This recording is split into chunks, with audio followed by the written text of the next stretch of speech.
Romanos capítulo número 1. Gloria al Señor Jesús. Voy a leer el verso 1 y siguientes.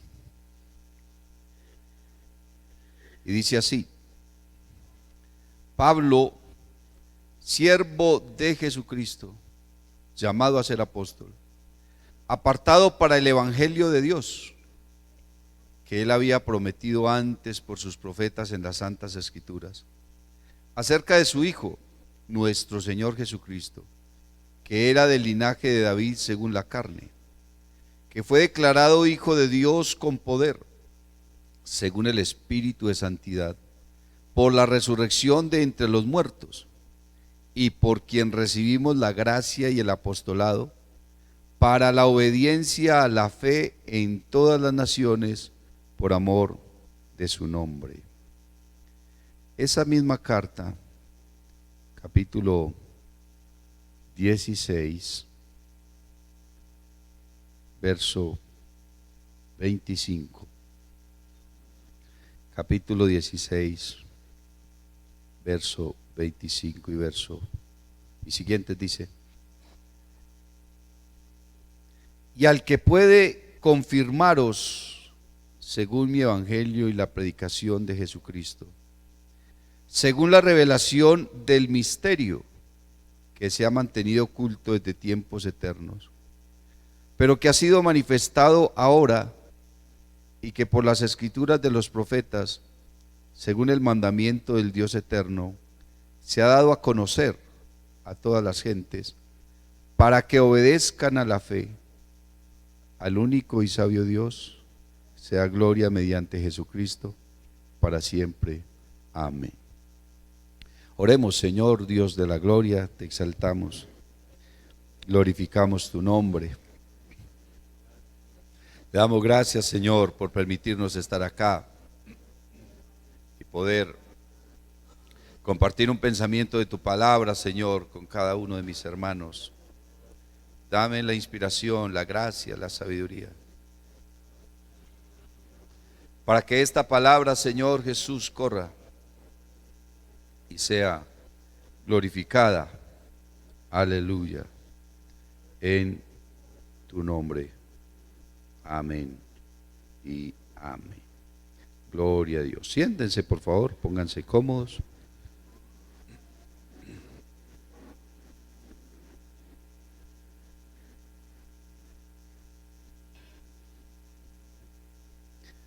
Gloria al Señor.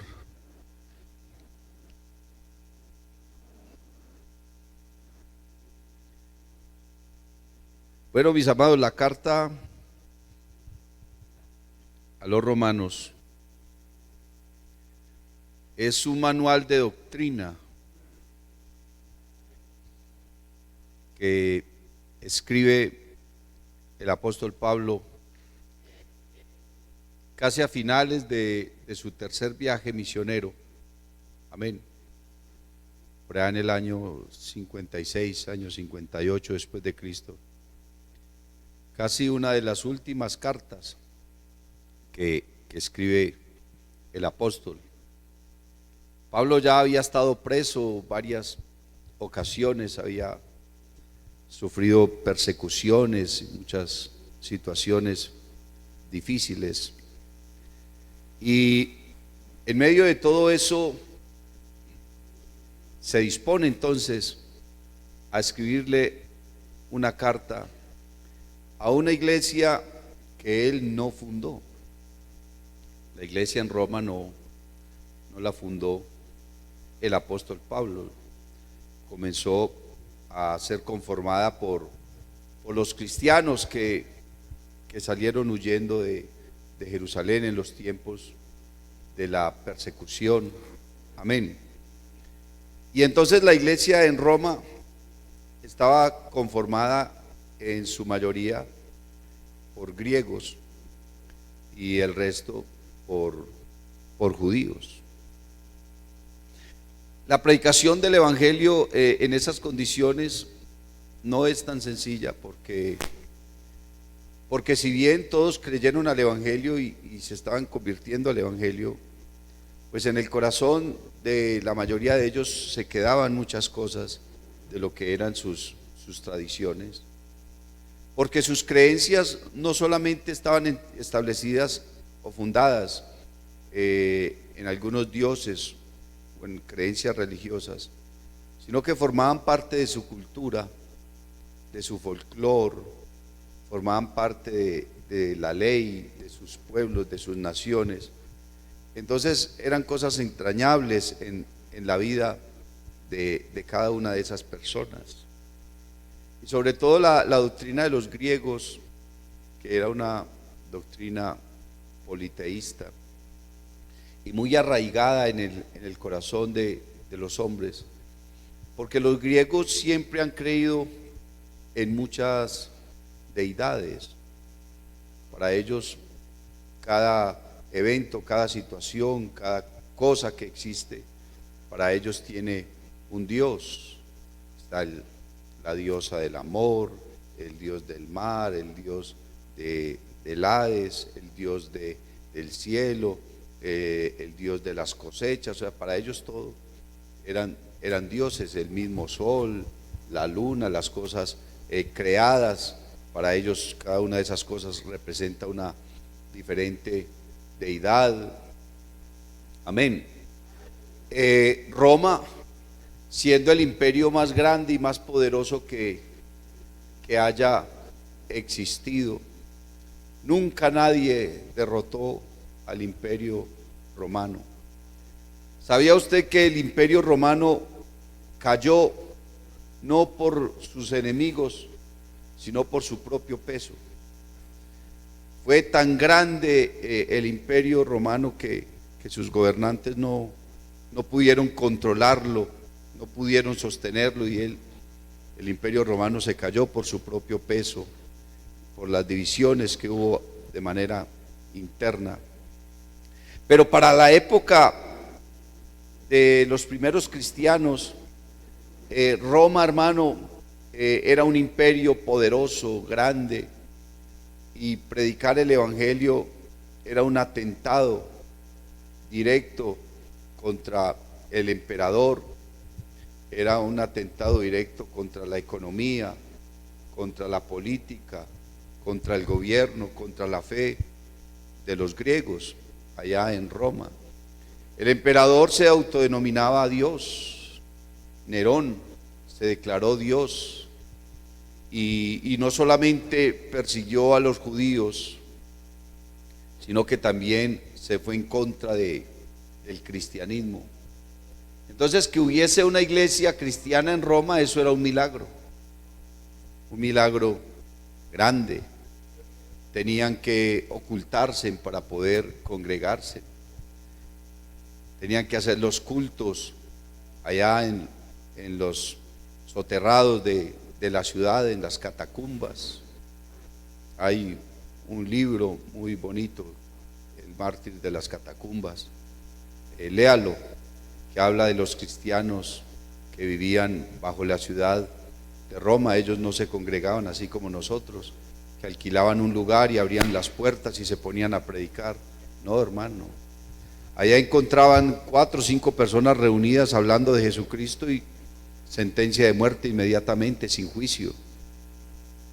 Ni siquiera les establecían un juicio, de una vez para la cárcel y luego al circo romano, y eran diversión para la gente.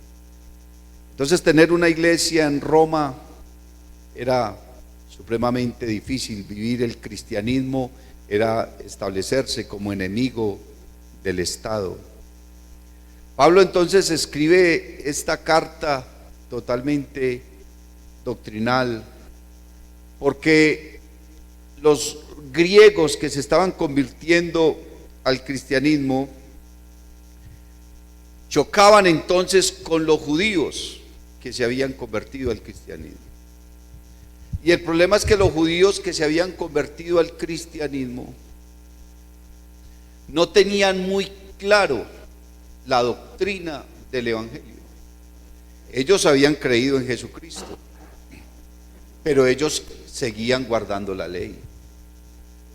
Ellos seguían circuncidando a sus niños, ¿cierto? Ellos seguían creyendo y guardando el día sábado y todas las cosas de las prácticas judías. Imagínense que el mismo Pedro, los mismos apóstoles, cayeron en ese error doctrinal. Y parece que ellos no, por sí mismos no iban a ser capaces de salir de ese error doctrinal.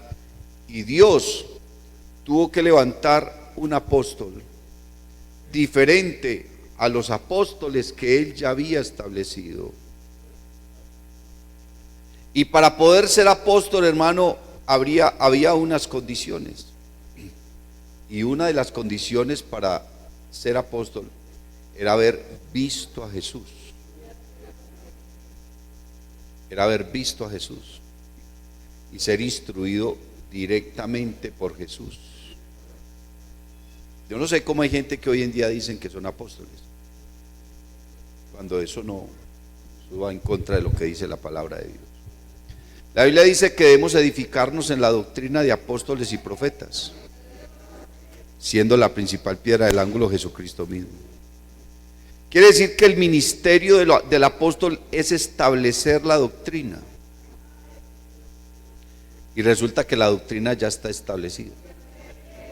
Si en este momentico se levantara alguien diciendo que es un apóstol, entonces va a cambiar la Biblia o le va a añadir a la Biblia.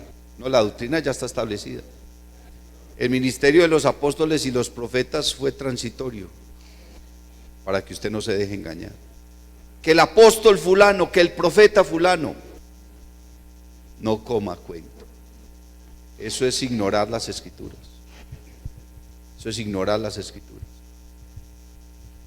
Dios entonces tuvo que levantar un apóstol diferente a los 12 apóstoles que ya había establecido, para poder establecer la doctrina del evangelio y marcar la diferencia entre la ley y la gracia. Y note usted que cuando el Señor llamó a Pablo, Pablo lo vio. No vio al Señor en toda su gloria porque muere, pero vio una manifestación de Dios. Por eso fue que quedó ciego. Y por eso es que se fue al suelo. Amén.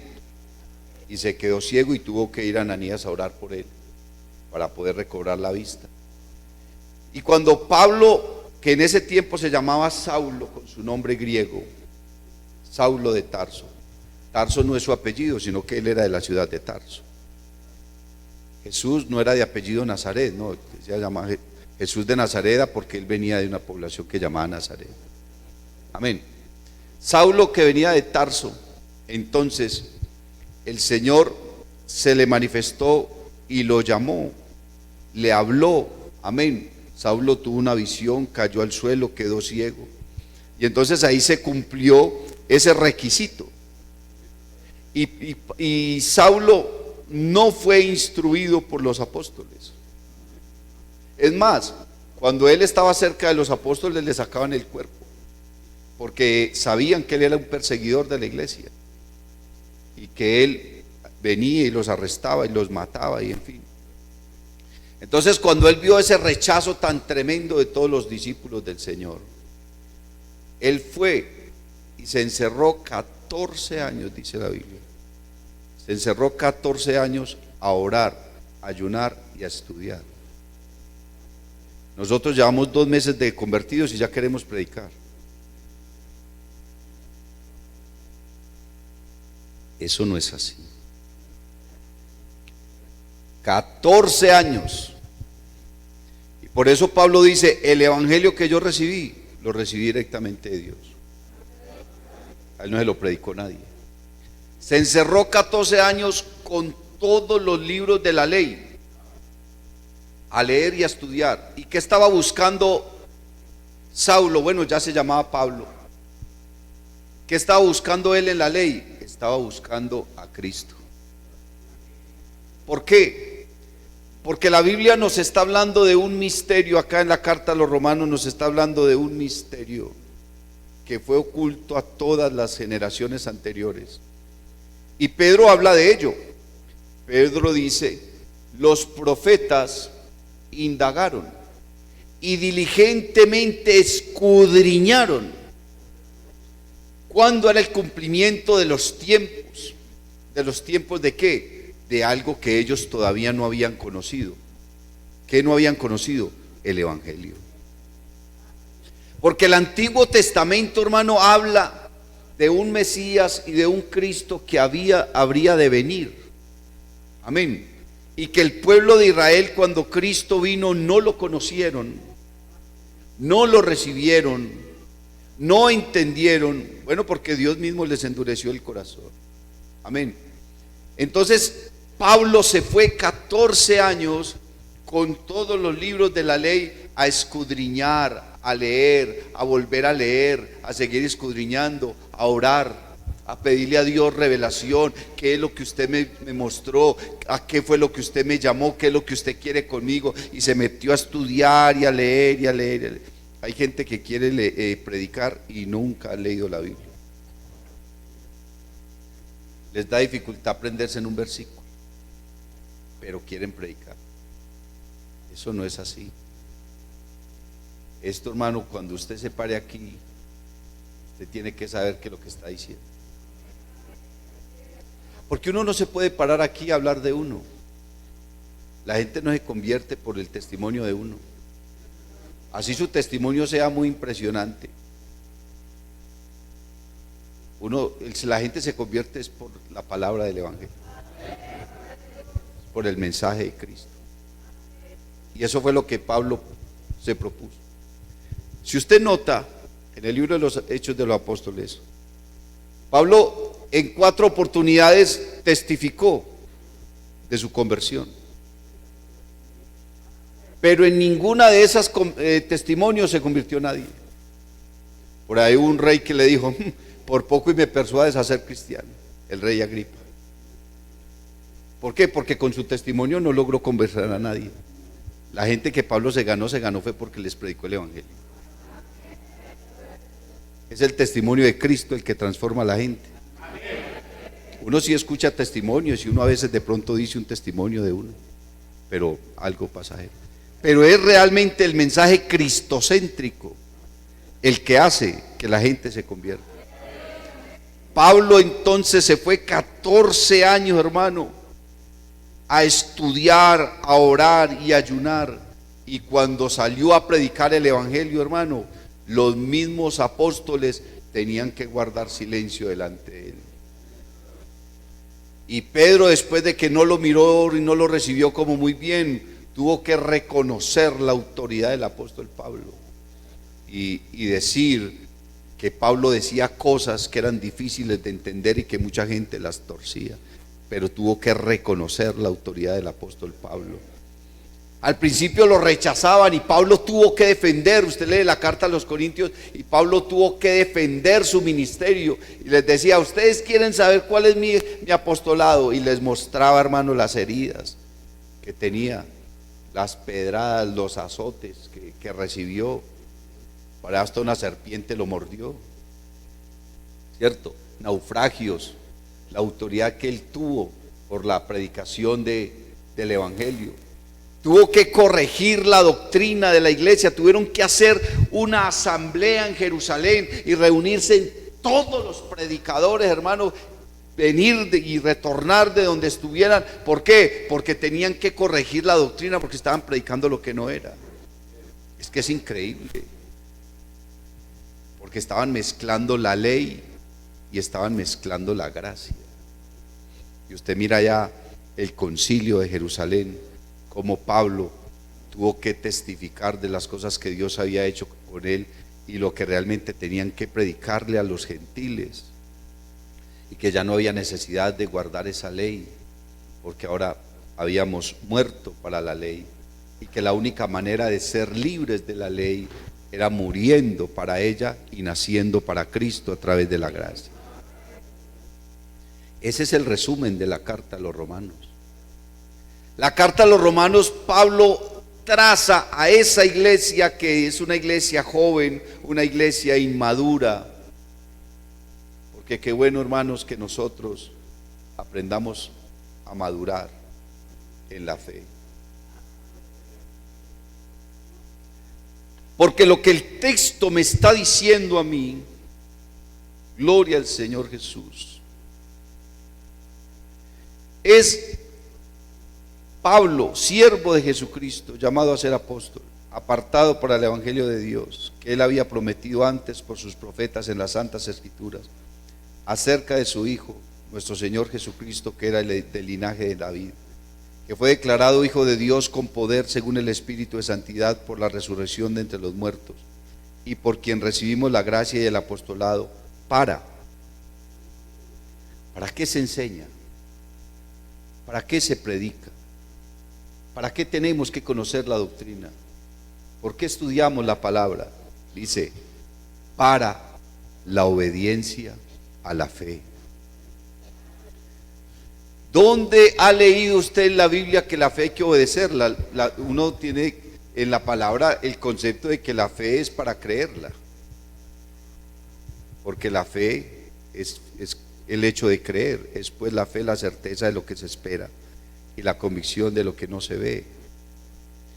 Pero Pablo está acá cambiando todo el concepto de la fe y ya no está hablando de la fe para creerla, sino una fe que hay que obedecerla. Entonces no está hablando de la fe que está basada en creer.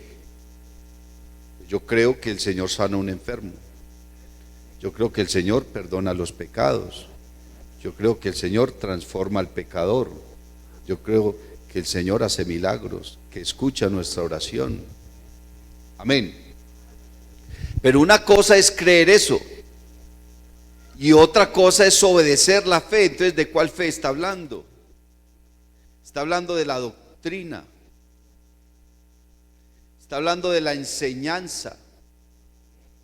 Está hablando de la predicación. Está hablando de la palabra. Porque nosotros muchas veces oímos la palabra y Pablo le recalca eso a la iglesia y les dice, es que el problema de la iglesia es que somos oidores. Y si a usted se le olvida la enseñanza, no la puede obedecer. Y si usted no obedece la palabra, hermano, entonces no puede ofrecer el mayor de los sacrificios.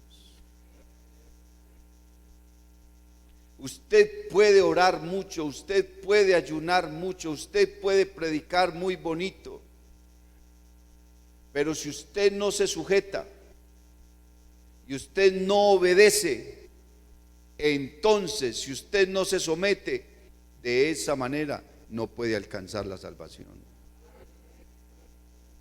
Porque el obedecer es el mayor de todos los sacrificios. Dios le recalcó y le sacó en cara al pueblo de Israel, hermano, a través de Isaías. Usted lee el capítulo 1 de Isaías. Gente pecadora, pueblo cargado de maldad, generación de malignos, hijos depravados. El buey conoce a su dueño, el asno, el pesebre de su señor, pero Israel no entiende, Israel no comprende. Toda cabeza está enferma, todo corazón doliente, no hay en él cosa sana, sino herida, hinchazón y podrida llaga, no están vendadas ni suavizadas con aceite. Les dice el Señor al pueblo de Israel, ¿por qué siguen ofreciendo sacrificios? Vuestras fiestas solemnes me son abominación, no las quiero sufrir. Sacrificio de animales engordados. Y él mismo les había mandado que hicieran eso. Pero el propósito de todo eso no era ofrecer y ofrecer sacrificios y matar animalitos y derramar sangre y cada año tener tremendas fiestas. Ellos se desviaron del propósito de lo que Dios les había dado a través de esas cosas. Y ahora entonces el Señor les dice, venid pues luego, dice Jehová, y estemos a cuenta. Si vuestros pecados fueren como la grana, como la nieve, serán emblanquecidos. Si fueren rojos como el carmesí, vendrán a ser como blanca lana. Si quisiereis y oyereis. O sea, si ustedes obedecen, comerán el bien de la tierra. Pero si no quisieren y fueren rebeldes, seréis destruidos a espada, porque la boca de Jehová lo ha dicho. El centro de todo el capítulo 1 de Isaías, hermano, está enfocado es en la obediencia. En la obediencia a la palabra, en la obediencia, hermano, a la doctrina. La doctrina hay que conocerla, hay que aprenderla, hay que estudiarla, hay que seguirla, hay que obedecerla y hay que sufrirla. Ahí le dice que debemos sufrir la sana doctrina. ¿Y por qué dice que debemos sufrirla? Porque a veces no es tan fácil. Porque la palabra y la fe en la doctrina demandan cosas en nuestra vida que no estamos tan dispuestos muchas veces a hacerlas, a vivirlas. Porque estamos tan centrados en nosotros mismos, en nuestra manera de pensar, en nuestro ego. Estamos tan enfrascados en nuestro propio carácter, en nuestros deseos, en nuestras pasiones, que nos olvidamos que el requisito para poder entrar al reino de los cielos es negarse a sí mismo. Y negarse no simplemente decir, ay no vuelvo a hacer esto. Porque una cosa es decir, no vuelvo a hacer esto, y otra cosa es morir. Porque el que renuncia a algo es posible que luego quiera volver a retomarlo. Ay, pero es que yo dejé esto, no, yo tengo ganas de volverlo a hacer. Es como el que deja de fumar por su propia voluntad y luego con el tiempo ve un cigarrillo y se muerde los labios de las ganas y lo llama y lo atrae y ay, se desespera y suda. ¿Por qué? Porque él renunció al cigarrillo, pero no murió. Pero cuando uno muere, porque eso es lo que la palabra de Dios nos está diciendo a nosotros, que debemos nacer de nuevo, pero para nacer de nuevo nos tenemos que morir. En su manual de doctrina, Pablo le explica a los romanos en el capítulo 6 en qué consiste el bautismo. Porque uno no se bautiza para morirse. Cuando usted se bautiza, usted tiene que cerciorarse de estar muerto. Porque uno no viene a Cristo suicidándose. Uno viene es porque murió realmente. Murió para el mundo. Murió para sí mismo. Haced morir pues lo terrenal en vosotros, dice el apóstol Pablo, y enumera una lista larga: iras, contiendas, disensiones, pleitos, orgías, herejías, mentiras. Una lista larga. ¿O no sabéis que los injustos no heredarán el reino de los cielos? Dice Pablo a los Corintios capítulo 6 verso 10. ¿O no sabéis que ni los borrachos, ni los adúlteros, ni los mentirosos, ni los hipócritas, ni los hechiceros heredarán el reino de los cielos? Mas esto erais vosotros. Mas ya habéis sido lavados, habéis sido santificados por la palabra y por el Espíritu de nuestro Dios. La vida del Evangelio, hermano, tiene que ir más allá de uno aguantarse las ganas de algo. Porque uno no es capaz de aguantarse nada. Cuando usted está luchando con sus propias fuerzas, usted no se aguanta, usted cae otra vez. Vuelve y lo hace. Y por eso es que siempre venimos al altar: Señor, lo volví a hacer. Porque se está desaguantando. Usted no puede vivir su vida cristiana aguantándose. Usted tiene que decirle a Cristo que usted necesita morir, porque si no, no va a ser capaz. Por eso es que nadie puede hacer alarde del Evangelio. El que crea estar bien, mire que no caiga. Cuando uno hace alarde del Evangelio, hermano, entonces perdió la humildad. Y una de las cosas graves que pierde un cristiano es perder la humildad. Cuando usted es arrogante, cuando a usted no se le puede hablar, cuando a usted lo domina su carácter, su mal genio, entonces usted está perdiendo la humildad. Y de una de las primeras cosas que Dios nos pide a nosotros es que aprendamos de Él. Y aprender que de Él, la mansedumbre, la humildad. No hay nada que hermosee más a un cristiano que la humildad. A ti no te hermosea tu vestido nuevo, a ti no te hermosea tu peinado nuevo, a ti no te hermosea el barniz, ni el polvo, ni nada de esas cosas te hermosea. Lo único que te hermosea a ti es la gracia de Cristo.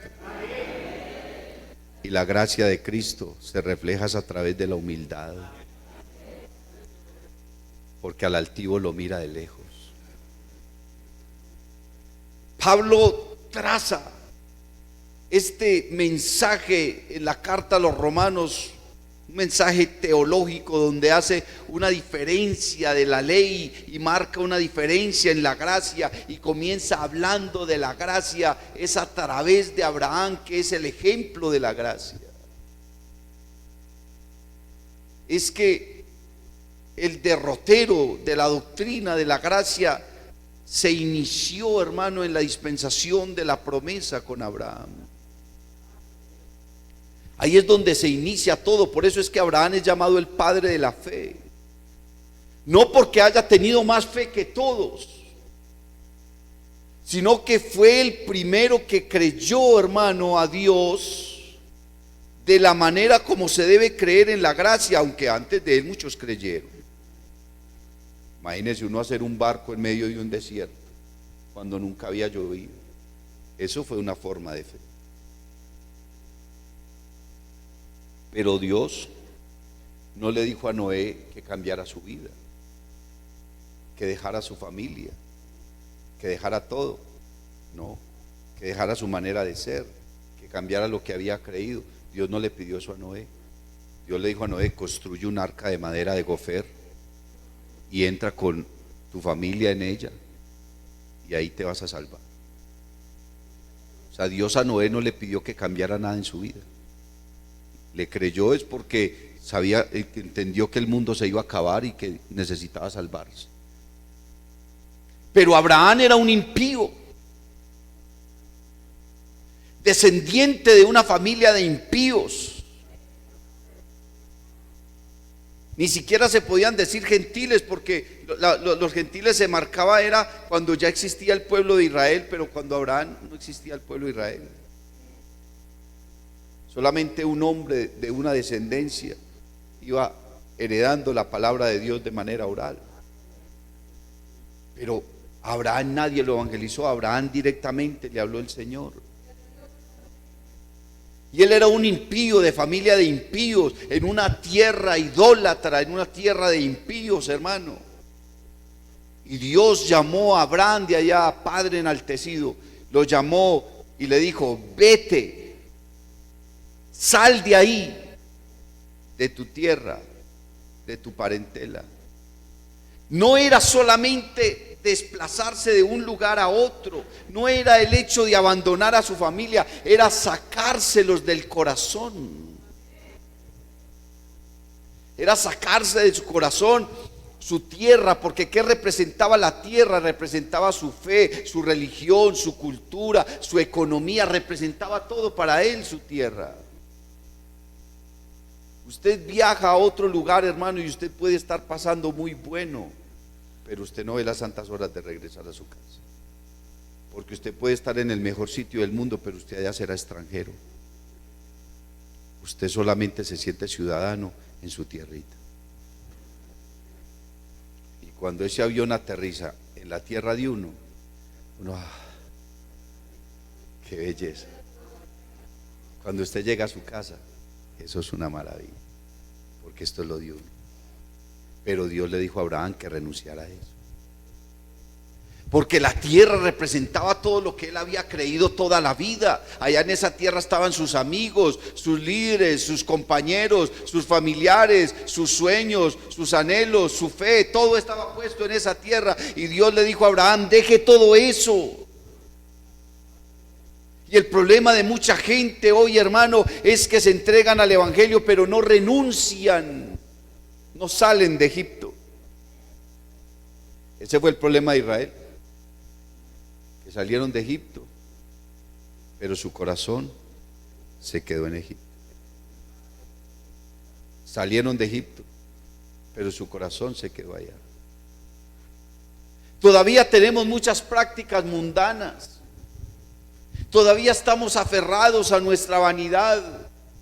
Estamos arraigados, hermano, a las cosas que el mundo nos estaba dando. ¿Por qué se perdió la mujer de Lot? Porque miró hacia atrás. ¿Y por qué miró hacia atrás? Porque allá se le estaba quemando su casa, se estaban muriendo sus amigos, sus negocios, su vanidad, sus riquezas. Y cuando uno se entrega a Cristo, la única manera, hermano, de mantenerse en este camino es renunciando a la impiedad y a los deseos mundanos. Es renunciando a uno mismo. Porque usted no puede nacer de nuevo si antes no se ha muerto. Porque somos sepultados para muerte por el bautismo. Eso le dijo Pablo a los romanos. Porque somos sepultados para muerte por el bautismo. ¿Por qué? Porque Dios, hermano, había establecido que todos los seres humanos estaban destituidos de la gloria de Dios. Porque la paga del pecado es la muerte. Alabanzas al nombre del Señor Jesús. Y usted lee, hermano, en el capítulo número 3, donde dice: no hay justo, ni aun uno. Verso 10: no hay quien entienda, no hay quien busque a Dios. Todos se desviaron, a una se hicieron inútiles. No hay quien haga lo bueno, no hay ni siquiera uno. Sepulcro abierto es su garganta, con su lengua engañan, veneno de aspides hay debajo de sus labios. Su boca está llena de maldición y de amargura. Sus pies se apresuran a derramar sangre. Quebranto y desventura hay en sus caminos, y no conocieron camino de paz. No hay temor de Dios delante de sus ojos. Bendito el nombre del Señor Jesús. Y le dice Pablo a los romanos: por cuanto todos pecaron, están destituidos de la gloria de Dios. O sea, bajo ese concepto y bajo ese parámetro, por cuanto todos pecaron, están destituidos de la gloria de Dios, ese versículo me está diciendo a mí que al cielo no va a ir nadie. Y nadie es nadie. Sea Dios veraz y todo hombre mentiroso. Toda cabeza está enferma y todo corazón doliente. Por cuanto todos pecaron, están destituidos de la gloria de Dios. Y la única manera de ser restituidos es muriendo. Es conociendo este evangelio, que este evangelio no lo trajo hombre alguno. Pablo le está diciendo a los romanos, hermano, que el evangelio es de Dios. Verso 1: Pablo, siervo de Jesucristo, llamado a ser apóstol, apartado para el evangelio de Dios. Esto no es de hombres, esto no es del hermano Edward, esto no es de la Iglesia Pentecostal Unida de Colombia, esto es de Dios, hermano. Esto lo estableció Dios y nosotros lo creemos. ¿Por qué? Porque ha sido dado por nuestro Dios.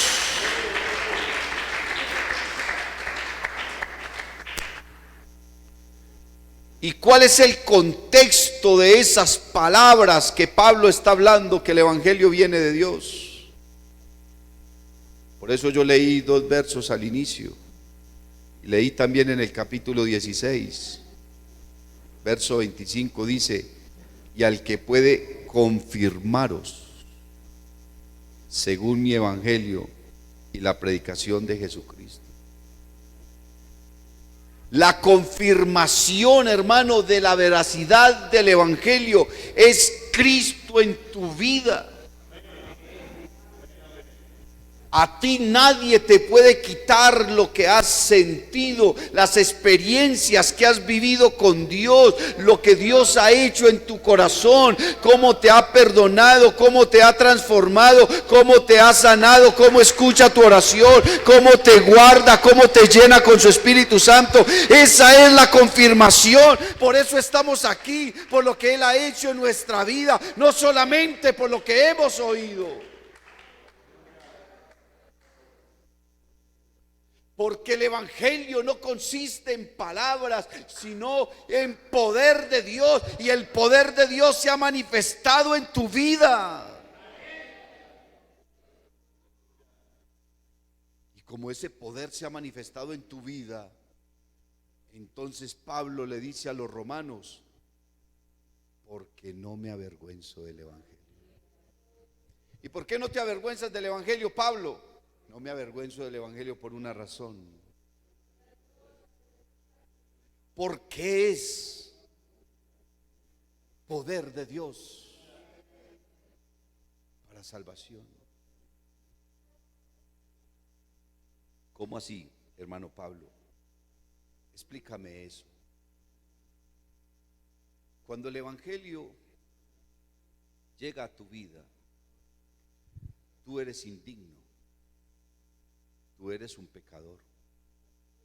Tú eres un pecador y estás destituido de la gloria de Dios. Se necesita que opere en tu vida algo que te limpie, que te transforme y te haga digno del reino de los cielos. ¿Y qué puede operar en mi vida que me transforme, que me cambie, que me haga una nueva criatura y que me pueda llevar al cielo? Pues muy sencillo, el evangelio. El único medio por el cual el ser humano realmente encuentra una transformación profunda no es la filosofía, no es la ciencia, no es un centro de rehabilitación, no es una terapia.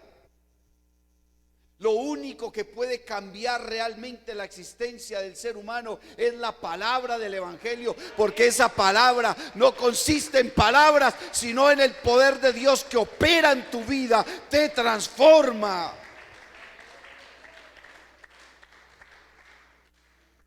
Y opera de tal manera que hace de ti una nueva criatura. Y esta palabra cada día almacena en tu vida el Espíritu de Dios. Y el Espíritu de Dios se va almacenando en tu corazón. Y la porción va creciendo y va aumentando. Y la Biblia dice que el Espíritu de Dios es las arras. O sea, es la garantía de nuestra redención. Y si tú no te llenas de ese Espíritu, cuando Dios levante la iglesia, Dios no va a levantar la iglesia. Dios no va a levantar personas. Porque Él dice: os tomaré a mí mismo. Quiere decir que cuando Él levante este pueblo, lo que va a levantar es lo que hay de Él. Y lo que hay de Él es su presencia. Porque Él nos va a levantar a sí mismo. Me explico. Usted está lleno de Dios y Dios va a levantar es lo que hay de Él en ti. Y si en tu vida hay de Dios, entonces eso se impregna a tu ser, y cuando Él levante su propio espíritu y su propia gloria, tú te vas a ir pegado allí. Por eso tú no te puedes parecer a ti, no puedes oler a ti, no puedes vivir según tu concepto, según tu opinión. Tenemos que vivir según Cristo, porque Él va a levantar es lo que haya de Él en nosotros. Y si nosotros estamos llenos de Él, nos vamos con Él. Pero si en ti no hay nada de Él, no vas a irte con Él. Esto no es un juego. La iglesia no es un club social donde nosotros venimos a ser amigos. Muy buenos los que tienen amigos, qué bueno poder hacerlo, integrarnos. Pero el propósito de esto no es ser amigos, ni lucir nuestros talentos, ni la nueva moda, ni nuestro vestido nuevo. Olvídese de eso. Venimos aquí solamente a una cosa, a llenarnos de Él, para que cuando Él venga, entonces nos encuentre llenos de su gloria, encuentre el aceite en nuestras lámparas y podamos volar con Él, irnos con Él. ¿Por qué? Porque estamos llenos de Él.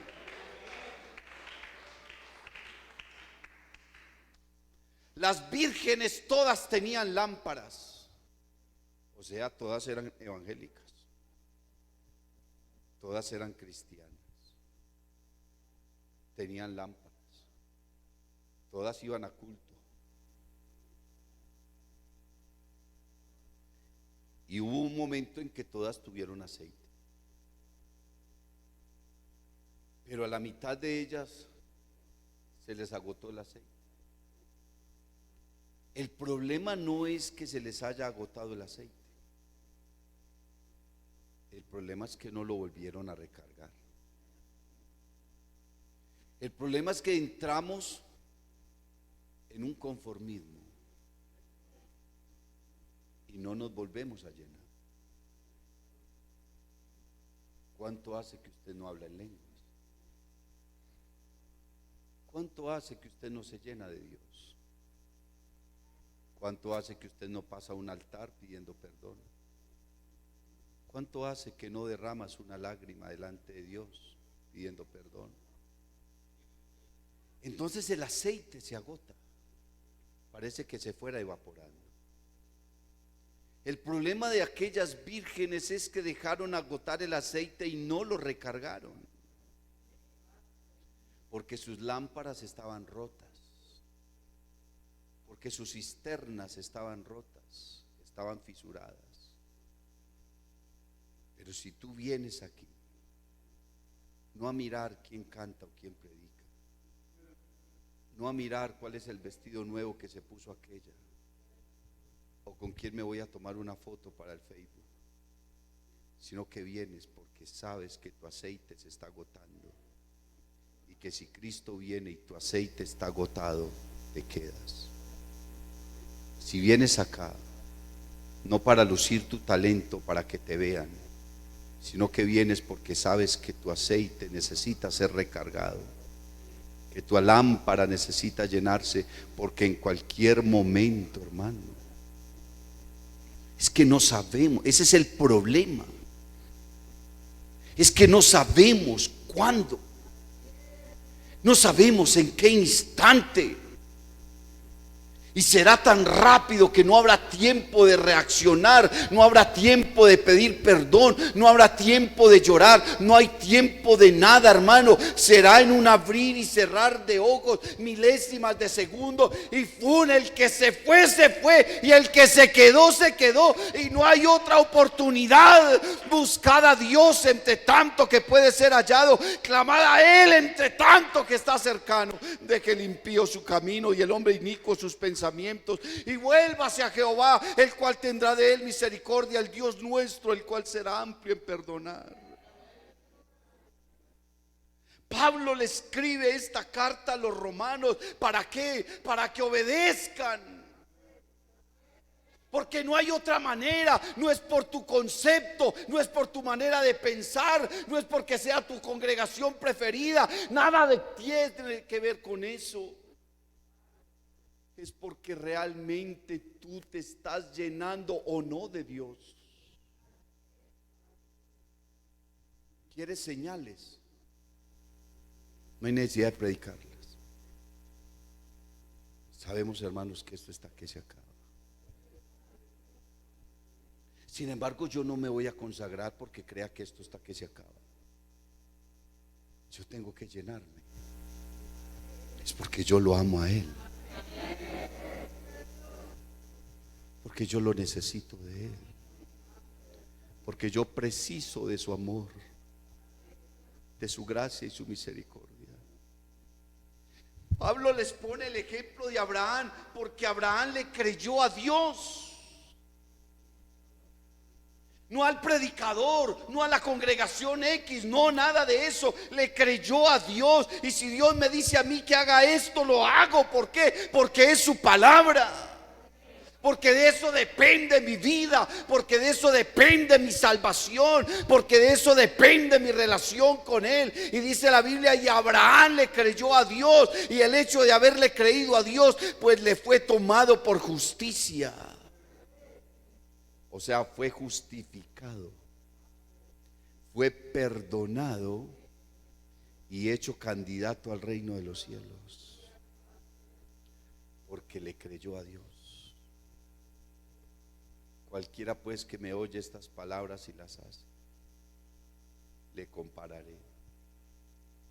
Porque no son los oidores de la ley los justos ante Dios, sino los hacedores de ella. Me llamáis Señor, Señor, y no hacéis lo que yo os digo. Bendito el nombre de Jesús. Hay una necesidad. Pablo lo que quería recalcarle a la iglesia en Roma, hermano, es que la necesidad más grande es obedecer a la fe, obedecer a esta forma de doctrina, creerla, aceptarla, recibirla, vivirla, obedecerla, sufrirla, someterse a ella. Someteos pues bajo la poderosa mano de Dios, y Él os exaltará cuando fuere tiempo. Yo creo que Él está aquí con nosotros en esta mañana. Yo siento que Él está hablando a mi corazón y está hablando a mi vida. No sé si está hablando a tu corazón. No sé si está hablando a tu vida, mi hermano. Pero hay una necesidad ahora. Y es una necesidad de poder entrar verdaderamente en su presencia y dejar de jugar a ser cristianos. Si usted está jugando a ser cristiano, hermano, va a perder el juego. Porque esto no es un juego. Usted no puede jugar a ser cristiano. No juegues más con tu salvación. Tu salvación no puede ser una pelota loca que rebota para todo lugar. Hay una necesidad grande en esta hora. Necesitamos obedecer a esta revelación grande que se nos ha dado. La gran mayoría de los seres humanos no han podido entender esto porque es un misterio para ellos, pero tú y yo lo hemos entendido. Alabanzas al nombre de Jesús. Tú y yo lo hemos entendido. Y al que puede confirmaros según mi evangelio y la predicación de Jesucristo, según la revelación del misterio que se ha mantenido oculto desde tiempos eternos, pero que ha sido manifestado ahora, y que por las escrituras de los profetas, según el mandamiento del Dios eterno, se ha dado a conocer a todas las gentes, para que obedezcan a la fe. Dios te bendiga. Si te ha gustado esta predicación, te invito para que visites mi canal en YouTube y en Facebook, Eduard David Tabort. Suscríbete y activa las notificaciones. Estoy seguro de que esta palabra será poderosa para tu vida.